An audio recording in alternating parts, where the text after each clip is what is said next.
வாழ்க தமிழ், வளர்க ஜோதிடம். வணக்கம். பொதுவா ரோகிணி நட்சத்திரத்தில் பிறந்தவங்க இவங்க எப்பவுமே ஒரு வாகனம் வாங்கி ஓட்டும் போதுதான் உங்களுக்கு சிறப்பா இருக்கும். இவங்களுக்குன்னு எப்போ ஒரு வாகனம் வாங்குறாங்களோ அப்பதான் உங்களுடைய வாழ்க்கை அப்படிங்கிறது டெவலப் ஆகும். நல்ல பேச்சாளர், மற்றவர்கள் கூட நல்லா சிரித்து பேசக்கூடிய நபர்கள், மற்றவங்களுக்கு நல்ல ஆலோசனை சொல்லக்கூடிய நபர்கள். இவங்க ஒரு முடிவு எடுத்தாங்கன்னா அது கரெக்டா இருக்கும். அதே மாதிரி இவங்ககிட்ட ஒரு வேலை கொடுத்தோம்னா அது கரெக்டா பக்காவா பண்ணி முடிக்கக்கூடிய நபர்கள். அதே மாதிரி இவர்கள் மணிகண்டன், கிருஷ்ணர், ஐயப்பன் இது மாதிரியான பெயர்கள் இவர்கள் குடும்பத்தில் சம்பந்தப்படும், உறவுகளில் சம்பந்தப்படும், நண்பர்களில் சம்பந்தப்படும். அதே மாதிரி காதல் திருமணம் ஏற்படக்கூடிய நபர்கள், காதல் திருமணம் செய்யக்கூடிய நபர்கள்.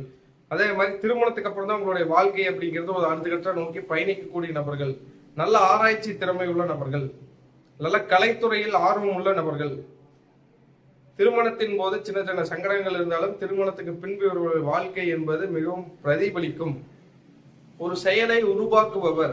அதே மாதிரி ஜோதிடம், ஆன்மீகம் இது சார்ந்த விஷயங்களில் அதிகமாக பயணிக்கக்கூடிய நபர்கள், அதிகம் நம்பக்கூடிய நபர்கள். இந்த மாதிரி நபர்கள் எல்லாமே ரோகிணி நட்சத்திரத்துல பிறந்திருப்பாங்க அப்படிங்கறத ஒரு விஷயம். இதே மாதிரி ரோகிணி நட்சத்திரத்தன்று நீங்க ஏதாவது ஒரு வீடு வாடகைக்கு வீடு மாறுறீங்க அப்படின்னா நீங்க மாறக்கூடிய வீட்டுல இருந்து உங்களுடைய வாழ்க்கை அப்படிங்கிறது மென்மேலும் சிறப்பா அமையும் அப்படிங்கிறது மெயினான விஷயம். நீங்க வீடு மாறுறது அப்படிங்கிறது ரோகிணி நட்சத்திரம் அன்னைக்கு வரும்போது உங்களுடைய பிறந்த கோச்சார சந்திரன் போய் உங்களுடைய பிறந்த காலம் குருவையோ புதனையோ பார்க்கும்போது மாறும்போது அது இன்னுமே சிறப்பா இருக்கும். இந்த ரெண்டு விஷயத்த மெயினா பார்க்கணும். அப்ப இந்த மாதிரியான அமைப்புகள் அப்படிங்கிறது இந்த நட்சத்திரத்துல பிறந்தவங்க கிட்ட இருக்கும் அப்படிங்கிறது இதனுடைய ஒரு பதிவு. அடுத்த பதிவுல சொல்லு.